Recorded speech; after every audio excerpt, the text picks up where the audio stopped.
दक्षिण दमदम पौरसभा के 1 number ward अंतर्गत सुकांतपल्ली इलाके में वार्षिक काली पूजा का आयोजन किया गया था। हर वर्ष की भांति इस वर्ष भी सभी निवासियों ने मिलजुल कर बड़े ही भव्य रूप से मां काली के पूजा का आयोजन किया था। इस दिन यहां पर मुख्य अतिथि के रूप में पूर्व पार्षद केटी पाल उपस्थित थे।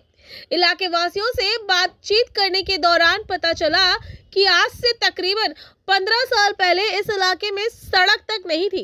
वे लोग बांस की पट्टियों पर चलते थे, पर राज्य के शिक्षा मंत्री एवं स्थानीय विधायक ब्रात्य बसु ने जब पहली बार चुनाव जीता था, तभी उन्होंने लगभग आज से 15 वर्ष पूर्व स्थानीय लोगों की सुविधा के लिए 16 फुट चौड़ी सड़क बनवाई थी।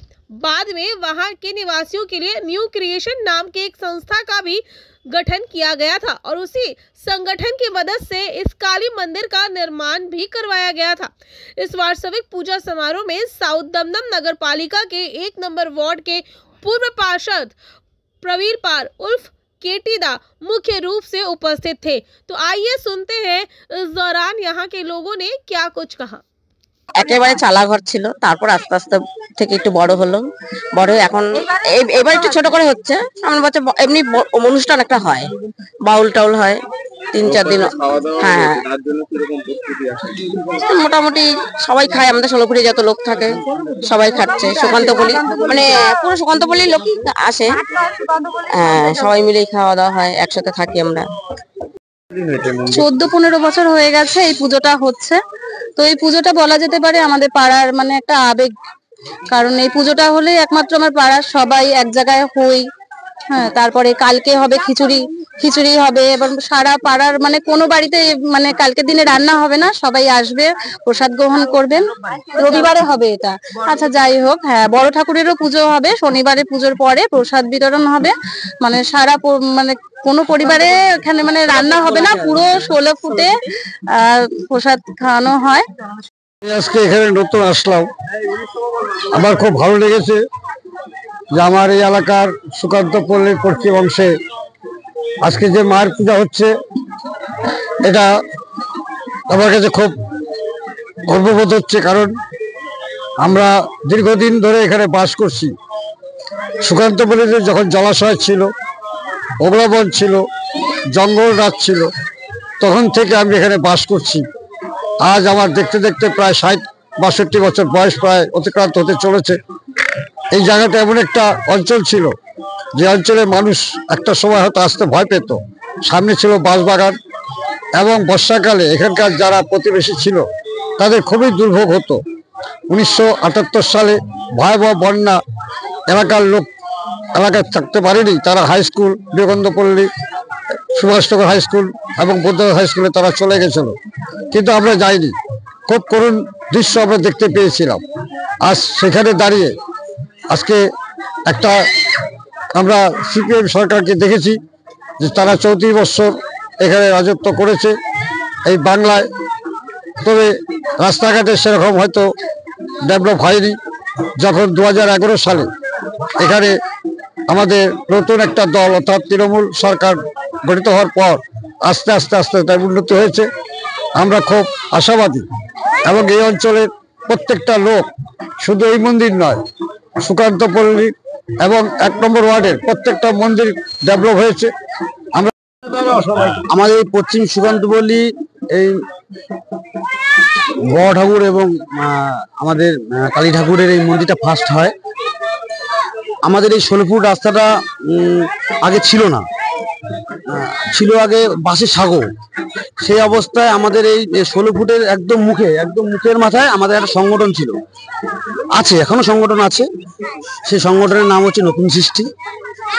আমাদের মন্ত্রী ব্রাত্য বসু যখন আমাদের শিক্ষামন্ত্রী হয়, তখন আমরা এই সংগঠনের নাম রেখেছি নতুন সৃষ্টি। তা মন্ত্রী আমাদের এখানে দমদমে মন্ত্রী আসার পরে, মন্ত্রী হয়ে আসার পর ফার্স্ট আমাদের 16 ফুট রাস্তাটা স্যাংশন করে। এই 16 ফুট রাস্তাটা হয়, সে নিজের মন্ত্রী কোটায় এই রাস্তাটা স্যাংশন করে রাস্তাটা হয়। কিন্তু আমাদের এই বাঁশের সাগর যে রাস্তাটা ছিল, এই রাস্তার কোনো ব্যক্তিগতভাবে কোনো লোক তো ঢুকতেই পারতো না এবং এখানকার যে বসতি ছিল কম, 5-7টা বসতি ছিল, 5-7 জন বসতি ওই রাস্তার মুখ থেকে ওই রাস্তার মুখ অবধি যেতে পারতো না। আমি নিজের পয়সা খরচা করে এই রাস্তায় আমি লাইট দিয়েছি। তখন আমাদের সাউথ দমদম মিউনিসিপ্যালিটি তৃণমূলের সরকার ছিল না, তৃণমূলের ভোট ছিল না, সিপিএম এর আমলে একটা লাইটও দিত না। নিজের পয়সা খরচা করে আমি লাইট দিয়েছি, তাদের জন্য লাইট দিয়েছি। এবং আমি রানা এবং আমার সাথে 2-4টে আমার পাশাপাশি আমাদের এই নতুন সৃষ্টির সংগঠনের ছেলে বলো সূত্রধর, যেমন সমিতদার বাবা সমিতদা, হ্যাঁ, এরা আমরা এই মন্দিরটা করি। একটা 5-7টা ইট রেখে তার উপরে তুলসী গাছ রেখে আমরা এই বড় ঠাকুরে শনিবার করে আমরা ধ্বনি দিয়ে পুজো দিয়ে বাতাসা দিয়ে আমরা পুজোটা দিতাম।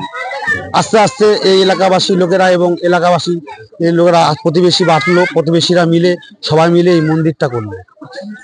যাক, আমার ভালো লাগছে এই মন্দিরটায় সবাই আসছে, সবাই পুজো করছে, হ্যাঁ, সবাইকে যেন মঙ্গল করে, হ্যাঁ, বড় ঠাকুরকে বলি, মা কালীকে বলি, এগুলো আমার ভক্তগণ শেষ করলাম।